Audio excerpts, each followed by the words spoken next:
The phone vibrated on the nightstand, its buzz cutting through the silence of the cheap motel room like a blade. I stared at the screen, her name glowing in the dark, Elena. My chest tightened, a fist of grief and rage squeezing my ribs.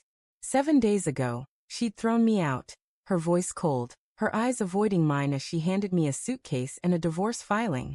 Now at 2:17 a.m., she was calling. I let it ring, each pulse mocking the ache in my gut. What could she possibly want?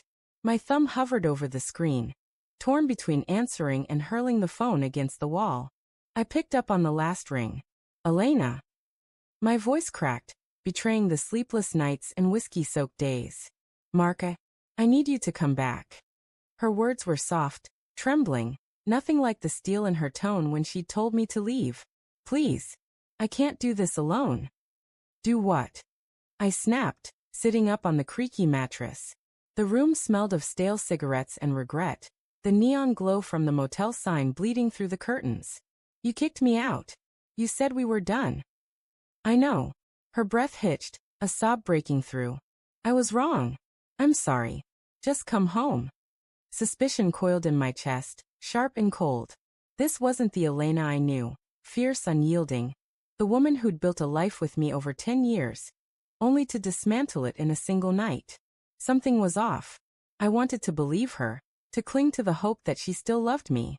But the memory of her distant glances, the late-night texts she'd hidden, the lipstick stain on her collar I'd pretended not to see, they all screamed betrayal. I'll be there in an hour, I said, hanging up before she could respond. I didn't trust myself to say more. The drive to our house was a blur of rain-slicked roads and flickering streetlights.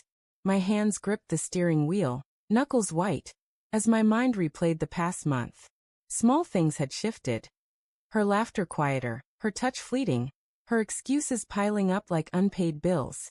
Work's been crazy, she'd said, waving off my questions about late nights at the office. I'd believed her because I wanted to, because love makes you blind, stupid, and desperate. The house loomed ahead, its windows dark except for a faint glow in the living room. I parked in the driveway, my heart pounding like a war drum.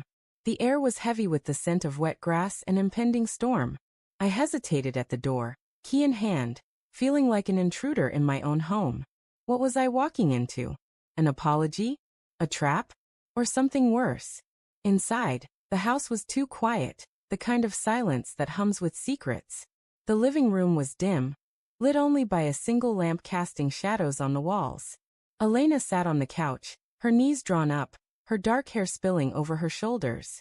She looked smaller, fragile, her eyes red-rimmed and haunted. Mark, she whispered, standing as I entered. She took a step toward me, then stopped, as if unsure I'd let her close. Thank you for coming. What's going on? I kept my voice low, scanning the room. Her phone lay face down on the coffee table, next to an empty wine glass. A jacket I didn't recognize hung on the armrest. Leather, men's, expensive. My stomach twisted. I didn't mean for things to end like this, she said, her voice breaking. I thought I could handle it. But I can't. I need you. Handle what? I stepped closer, the floorboards creaking under my boots. Elena, you threw me out. You filed for divorce. And now you're acting like I'm supposed to just forget it? What aren't you telling me? Her lips parted, but no words came. Her gaze darted to the hallway, and I followed it, my pulse spiking. A faint sound, a shuffle, a muffled thump, came from the bedroom. My bedroom. Our bedroom. Who's here? I asked, my voice a low growl. I moved toward the hallway, but she grabbed my arm, her fingers cold and trembling. Don't, she pleaded. It's not what you think. Then what is it? I shook her off, my anger flaring. You've been lying to me for weeks, maybe months. The late nights, the locked phone, the way you stopped looking at me. I'm not an idiot, Elena. Tears streamed down her face, but I didn't stop. I stormed down the hallway, my footsteps echoing like gunshots. The bedroom door was ajar, and I pushed it open, expecting, hoping, to find nothing. But there he was. A man, tall and broad-shouldered, stood by the bed, shoving clothes into a duffel bag. His face was shadowed, but I recognized him instantly. David, her co-worker, the one she'd called just a friend, when I'd asked about the late-night meetings. He froze, his eyes meeting mine, and for a moment, the world stopped. "Mark," he said, his voice calm, too calm. "This isn't." "Get out," I said, my fists clenching. "Now." He didn't move, just stared at me, his jaw tight. Elena rushed in behind me, her voice frantic. "Mark, please listen to me. It's not what it looks like." "Then what is it?" I turned to her, my voice shaking with rage and heartbreak. "Because it looks like you've been sleeping with him. In our bed. In our home." She flinched, her hands twisting together. I didn't mean for it to happen. It was a mistake.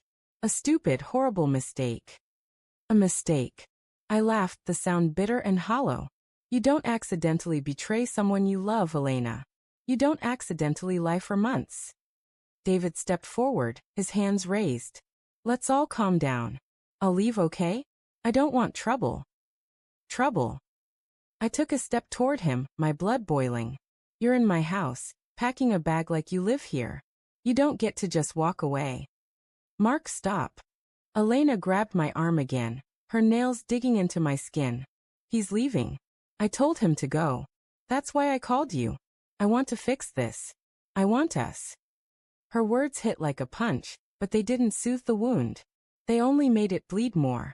"Fix this," I said, my voice barely above a whisper. "You think you can just call me back and pretend this didn't happen? That I didn't see him here in our room, with you crying like you're the victim? I know I messed up," she sobbed, collapsing onto the bed. "I was lonely, Mark. You were always working, always distant. I felt like I was losing you. And David, he was there. It wasn't love. It was just weakness." Her confession tore through me. A mix of pain and pity. I wanted to scream. To break something. To make her feel the weight of what she'd done. But I also saw the truth in her eyes. The guilt, the regret, the desperate need for forgiveness. She wasn't evil. She was human, flawed and broken, just like me. David cleared his throat, zipping his bag. "I'm going. I'm sorry, Mark. I didn't mean to."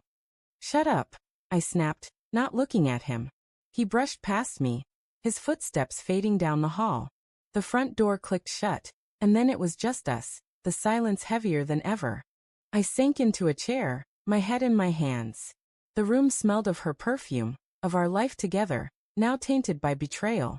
"Why didn't you tell me?" I asked, my voice raw. "If you were lonely, why didn't you talk to me?" "I tried," she said, her voice small. "But you were always so tired, so focused on work. I didn't want to burden you. So you burdened me with this instead?" I looked up, meeting her eyes. "You broke us, Elena. You broke me." She crawled across the bed, reaching for me, but I pulled away. "I love you," she said, her voice cracking. "I know I don't deserve you, but I love you. I'll do anything to make this right." I wanted to believe her. God, I wanted to. But the image of David in our bedroom, the weight of her lies, it was too much. I stood, my legs unsteady, and walked to the door. "Mark, please," she called after me. "Don't leave." I paused, my hand on the doorknob, my heart splitting in two. "You left first," I said, and walked out into the rain. The drive back to the motel was endless, the road blurring through my tears. My phone buzzed again, her name again, but I didn't answer. Not this time. The betrayal was a wound too fresh, too deep. But as I pulled into the motel lot, a new message flashed on the screen.